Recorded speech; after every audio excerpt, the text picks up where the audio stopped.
I know every trope from trashy web novels by heart, so ever since being reborn into this world, I've braced for plot twists at every turn. I carefully cultivated the persona of someone with crippling paranoia, delicate and fragile. I turned the Sinclair mansion into a fortress. I patted every sharp corner, triple-tracked my phone, and pinned a GoPro to my chest, recording 24/7. Even my parents ached for me, saying I needed to be showered with love. Years ago, a kidnapper staked me out for months, but never found an opening. In desperation, he tried brute force, only to slam into an invisible security fence. He was caught on the spot, and so, I grew up safely, wrapped in my parents' love, until today, when a girl showed up clutching a DNA report. Tearfully, she introduced herself as Claire Sinclair, the real Sinclair daughter. "Sister, I'm not here to take anything from you," she said, eyes red. "I just want a complete family." With that, she grabbed my hand and threw herself dramatically toward a porcelain vase in the corner. Thud, Claire bounced off it and landed flat on her back. The smirk forming on her lips froze solid. A second later, she shrieked, "Are you insane? Who makes a vase out of solid rubber?" Claire lay sprawled on the floor, prodding the unmoving blue and white porcelain vase in disbelief. "Why won't this thing break?" "Oh, it's rubber. Solid rubber," I explained in a small voice, peeking out from behind my mother. "Claire, are you okay? The floor is cold. You should get up." My father rushed over to help her up, while my mother knelt beside her, her face etched with concern. "Did you hurt yourself anywhere?" Claire sat up, rubbing her tailbone in stunned silence, her face a shifting palette of white and red. My parents exchanged a look, their eyes filled with a familiar mix of worry and exasperation over my condition. "Claire, please don't mind her," Mom explained softly, patting her on the back. "Ava, she's had a phobia of fragile things since she was a little girl, so we had all the porcelain and glass in the house replaced with this custom-made polymer." The butler helped a limping Claire to her feet. The tear tracks on her cheeks were half dry, her expression a chaotic mess of disbelief and a new calculating curiosity. I approached her, feigning concern, and gently brushed the dust from her dress. "Are you hurt, Claire? Should we call the family doctor? It's all my fault. If I weren't so timid, we wouldn't have all these strange things in the house." As I spoke, my own eyes began to redden, tears welling up. My parents' hearts immediately went out to me. Dad sighed and turned to Claire. "Claire, let the butler show you to your room to rest. I'll have the doctor check on you later. You'll have to be more careful around the house from now on." Claire's expression darkened even further. Back in her room, she was clearly not ready to give up. A little while later, she appeared timidly at the door to the living room. Her eyes immediately locked onto a Celadon teacup on the mantelpiece, one of the few objects in the house that looked genuinely old and valuable. "Sister, that cup is so beautiful." Her eyes glinted with calculation. I nodded. "It was my grandmother's." Claire's eyes instantly filled with tears. My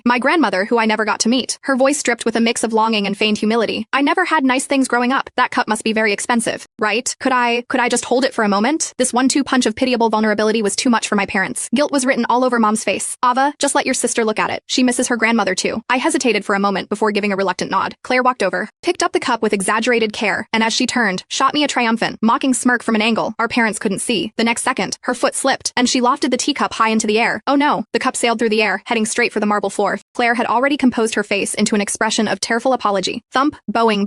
The expected crisp shatter never came. The Celadon teacup hit the floor, and instead of breaking, it bounced like a rubber ball several times before rolling to a stop at my father's feet, completely unharmed. The room was utterly silent. I could practically see the blood rushing to Claire's face, turning it from white to red, then to a deep shade of purple. The cringe was palpable. It was so awkward you